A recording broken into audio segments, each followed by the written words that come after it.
بسم اللہ الرحمن الرحیم۔ السلام علیکم ورحمۃ اللہ وبرکاتہ۔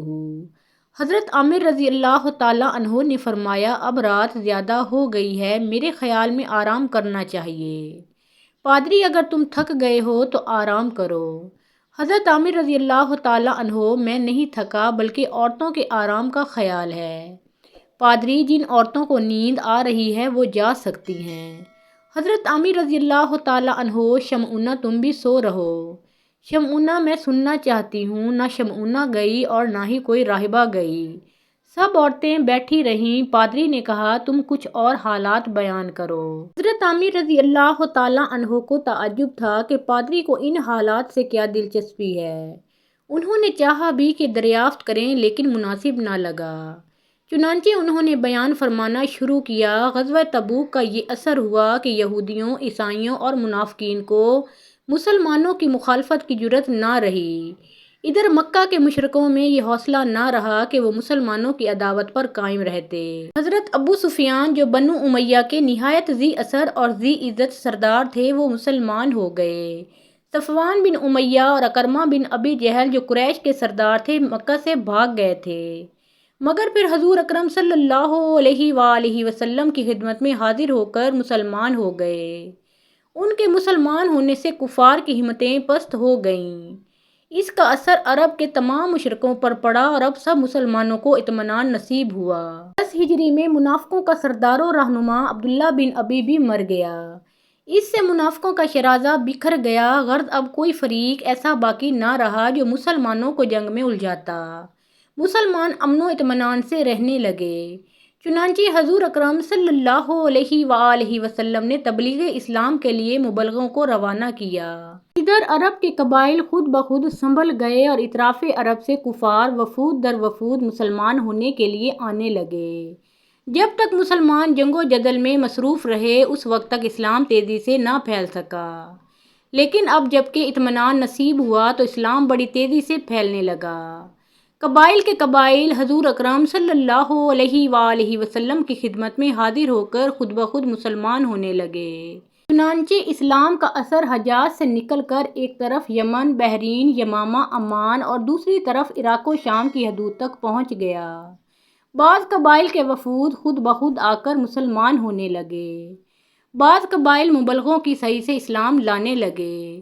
نتیجہ یہ ہوا کہ لوگ جوک در جوک اسلام میں داخل ہو گئے۔ قرآن شریف میں اللہ تعالیٰ نے ارشاد فرمایا ہے، اِذَا جَاءَ نَصْرُ اللَّهِ وَالْفَتْحُ وَرَأَيْتَ النَّاسَ يَدْخُلُونَ فِي دِینِ اللَّهِ أَفْوَاجًا۔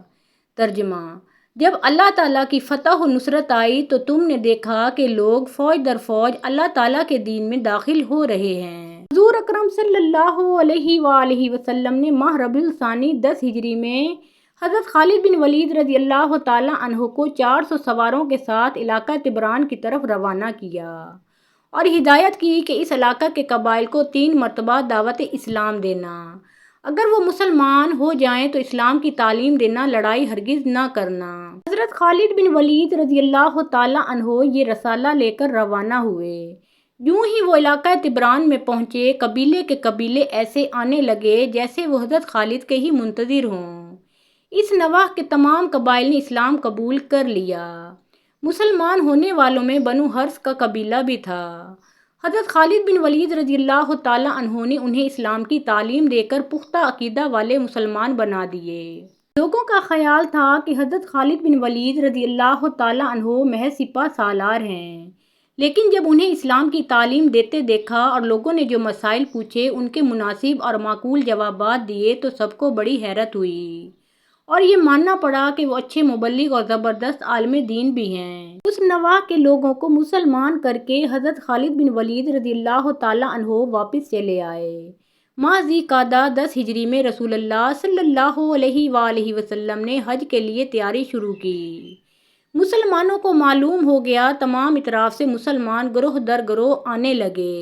تھوڑی ہی مدت میں مسلمانوں کی اس قدر کثیر جمعیت فراہم ہو گئی جسے دیکھ کر لوگوں کی آنکھیں کھل گئیں۔ ایسا معلوم ہوتا تھا جیسے سارا عرب مسلمان ہو کر حج کے قصد سے امڑ آیا ہے۔ حضور اکرم صلی اللہ علیہ وآلہ وسلم جب مدینہ سے روانہ ہوئے تو 1 لاکھ مسلمان آپ کے جلو میں تھے۔ حضرت جابر فرماتے ہیں کہ میں بھی حضور اکرم صلی اللہ علیہ وآلہ وسلم کے ہم رکاب تھا۔ لوگوں کی کثرت کا یہ عالم تھا کہ جس طرف نظر جاتی تھی آدمیوں کے سر ہی سر نظر آتے تھے۔ راستہ میں بھی لوگ برابر شامل ہوتے رہے، یہاں تک کہ جب حضور نبی اکرم صلی اللہ علیہ وآلہ وسلم کی سواری مکہ معظمہ کے قریب پہنچی تو مسلمانوں کی تعداد 1,24,000 تک پہنچ گئی۔ اس سے 4 سال قبل یعنی 6 ہجری میں جب رسول اللہ صلی اللہ علیہ وآلہ وسلم عمرے کے لیے تشریف لے گئے تھے تو حضور اکرم صلی اللہ علیہ وآلہ وسلم کے ہمراہ صرف 1400 مسلمان تھے، اور 4 سال ہی کے بعد یہ نوبت آئی کہ مسلمانوں کی تعداد کم و بیش 1,24,000 تک پہنچ گئی۔ دراصل جب تک مسلمانوں کو مشرکوں، یہودیوں اور عیسائیوں نے لڑائیوں میں الجھائے رکھا، اس وقت تک اسلام کو ترقی ہوئی اور نہ ہی تبلیغ کا موقع ملا اور نہ زیادہ تعداد میں لوگ مسلمان ہوئے۔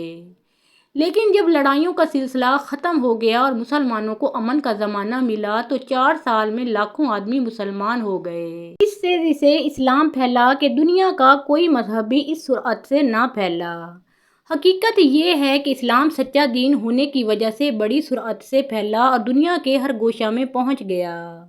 جو لوگ کہتے ہیں کہ اسلام تلوار کے زور سے پھیلا، دراصل وہ تاریخ سے بالکل نا واقف ہیں۔ انہیں معلوم نہیں ہے کہ رسول اللہ صلی اللہ علیہ وآلہ وسلم کسی ملک کے حکمران نہیں تھے۔ ان کے پاس لشکر بھی نہ تھا اور دولت بھی نہ تھی، کوئی بادشاہ ان کا حامی و مددگار نہیں تھا۔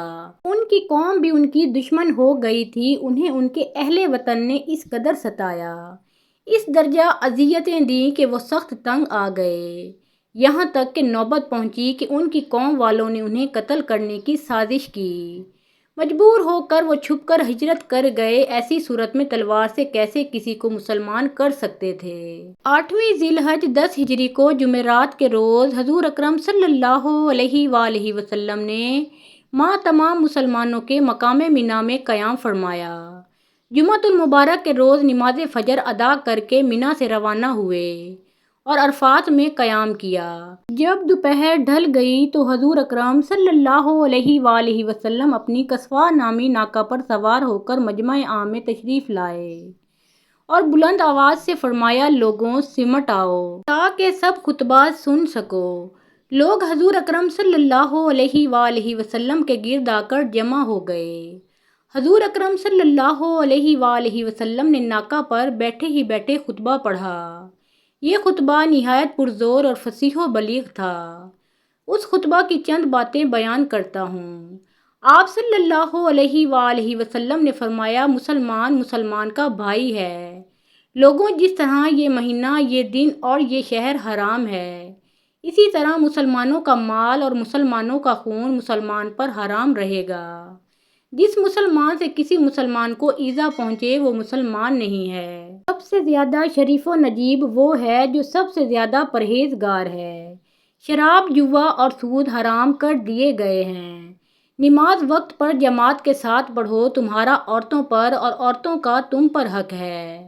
عورتوں کی عزت و عظمت کرو۔ خطبہ کے ختم ہوتے ہی حضرت بلال رضی اللہ تعالیٰ عنہ نے اذان دی۔ تمام مسلمانوں نے جماعت کے ساتھ نماز پڑھی۔ صفیں اتنی لمبی تھیں کہ ایک سرے کا آدمی دوسرے سرے والے کو نظر نہ آتا تھا۔ نہایت پرکیف منظر تھا۔ نماز پڑھ کر حضور اکرم صلی اللہ علیہ وآلہ وسلم موقف کی طرف تشریف لے چلے۔ کیونکہ انبو کثیر جلوہ میں تھا، اس لیے ہجوم میں اضطراب و انتشار پیدا ہوا۔ حضور اکرم صلی اللہ علیہ وآلہ وسلم نے ارشاد فرمایا، سکون کے ساتھ۔ چنانچہ مجمع کا انتشار جاتا رہا۔ 10 ذی الحج کو حضور اکرم صلی اللہ علیہ وآلہ وسلم تشریف لے گئے۔ مسلمانوں کا بے پایاں سمندر ہم رکاب تھا۔ مہاجرین داہنی جانب تھے اور انصار بائیں جانب۔ بیچ میں عام مسلمانوں کی صفیں تھیں۔ 1,24,000 مسلمانوں کا سمندر کوہیں شکن موجیں مار رہا تھا۔ حضور اکرم صلی اللہ علیہ وآلہ وسلم کے ناقہ کی مہار حضرت بلال رضی اللہ تعالیٰ عنہ پکڑے ہوئے تھے۔ کیونکہ دھوپ تیز ہو گئی تھی، اس لیے اسامہ بن زید رضی اللہ تعالیٰ عنہ نے ناقہ پر پیچھے بیٹھ کر کپڑا تان لیا۔ اللہ تعالیٰ کی شان ہے کہ میلوں تک فرزندان توحید پھیلے ہوئے تھے۔ ہر شخص خوش تھا، ہر ایک کے دل میں جوش تھا۔ حضور اکرم صلی اللہ علیہ وآلہ وسلم نے مینا میں قربانی کی۔ صاحب زکوٰۃ لوگوں نے بھی قربانیاں کیں۔ قربانی سے فارغ ہو کر حضور اکرم صلی اللہ علیہ وآلہ وسلم نے معمر بن عبداللہ کو بلوا کر سر کے بال مبارک اتروائے۔ لوگوں نے تبرکن اور تعظیماً ان مبارک بالوں کو ہاتھوں ہاتھ لے لیا۔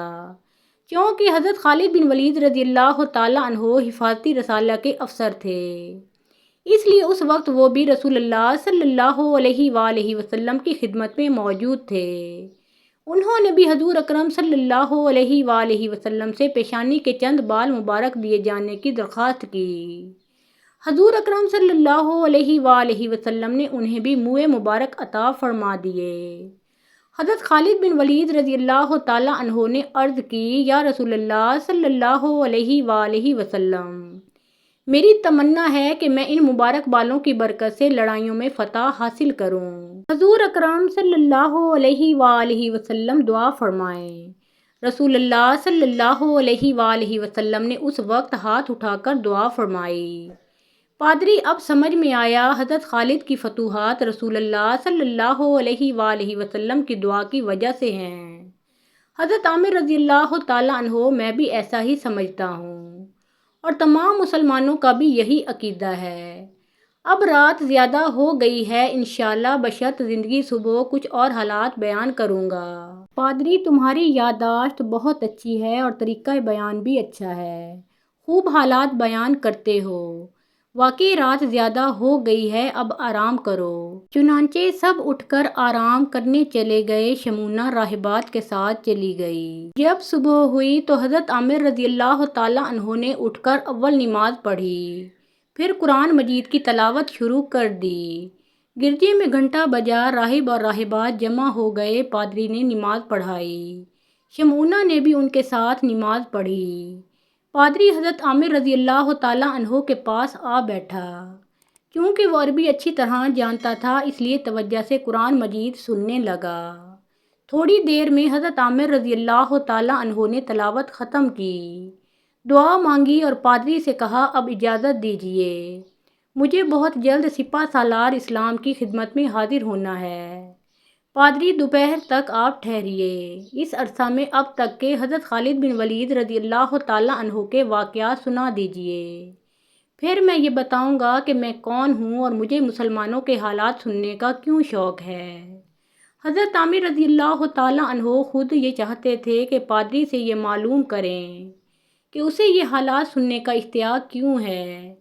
اب جب کہ پادری نے خود کہا کہ وہ بتا دے گا کہ اسے یہ حالات سننے کا کیوں شوق ہے، تو انہیں خیال ہوا کہ پادری کا بھی شاید کوئی راز ہے۔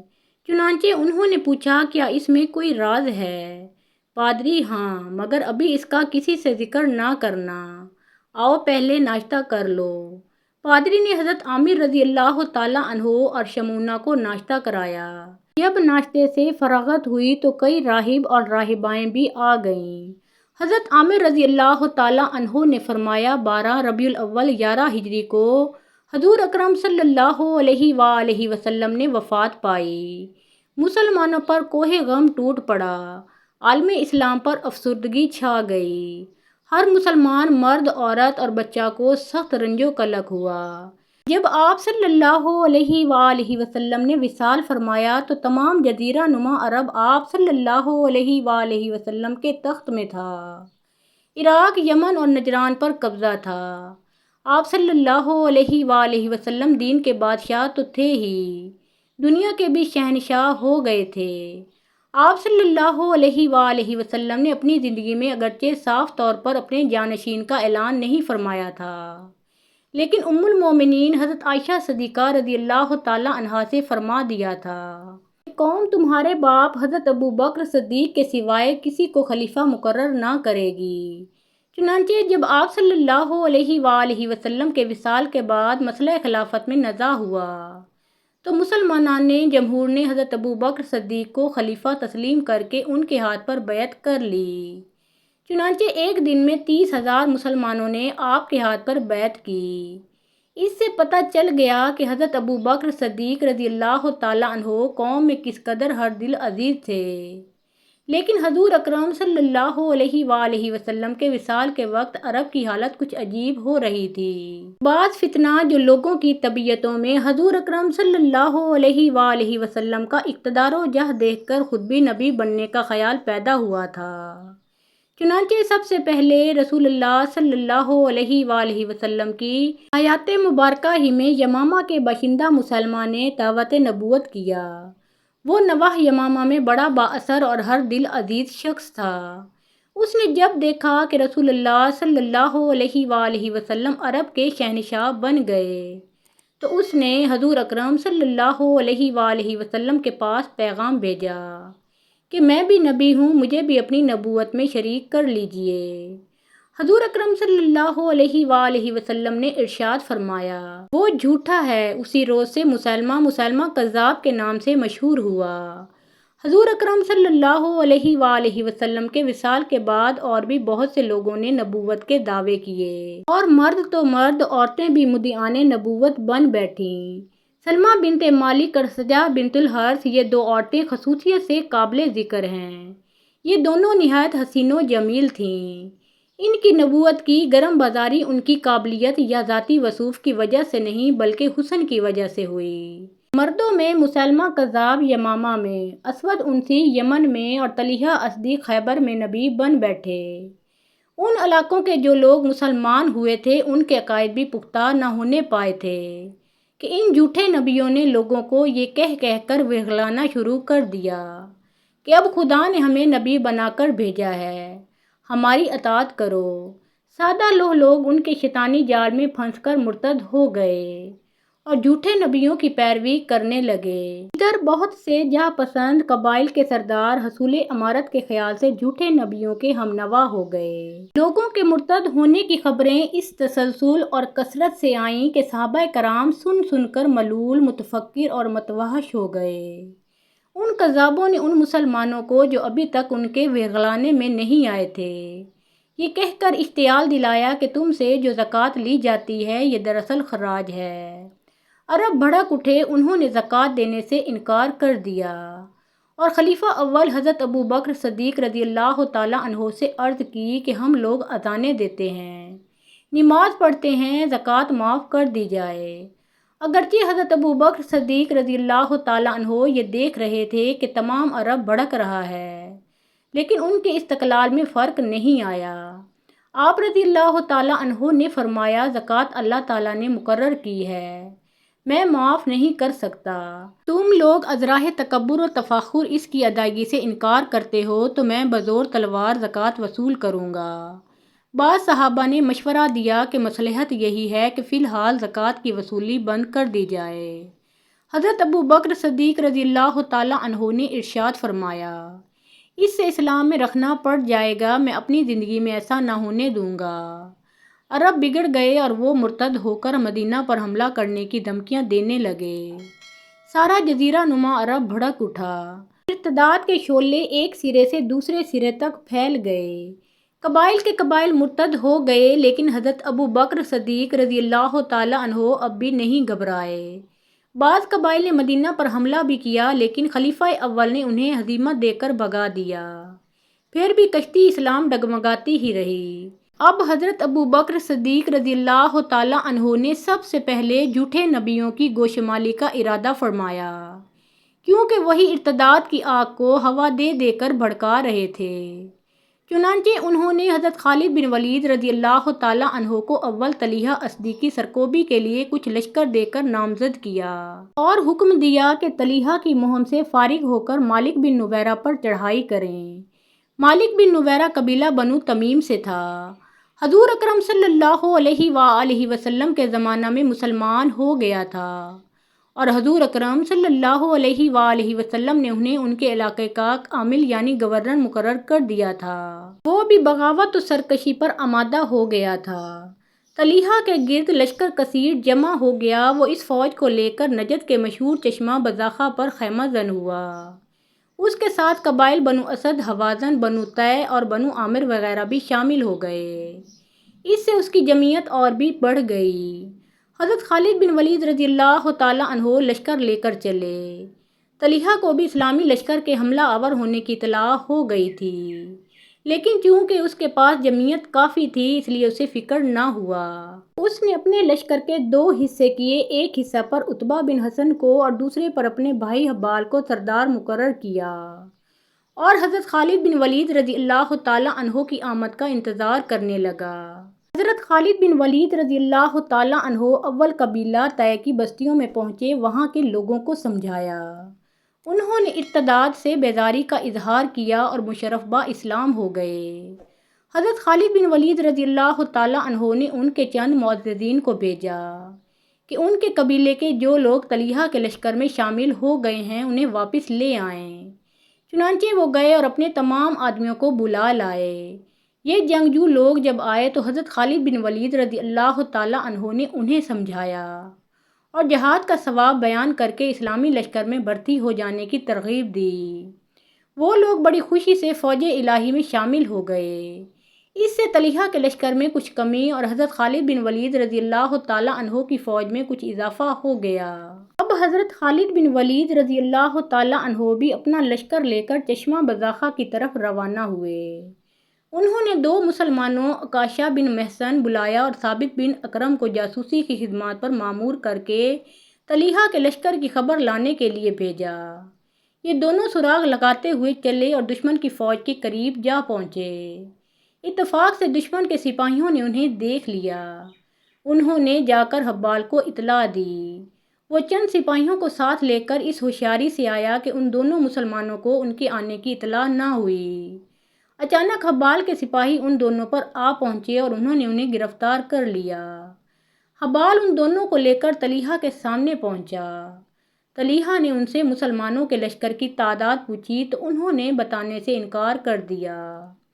طلحہ نے کہا اگر تم نے مسلمانوں کے لشکر کی صحیح تعداد نہ بتائی اور میری نبوت پر ایمان نہ لائے تو میں تمہیں قتل کرا دوں گا۔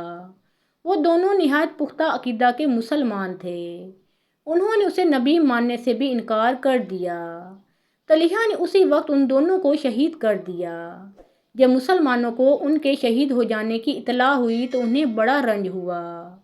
حضرت خالد بن ولید رضی اللہ تعالیٰ عنہ کو طیش آ گیا اور انہوں نے تیزی سے کوچ کر دیا۔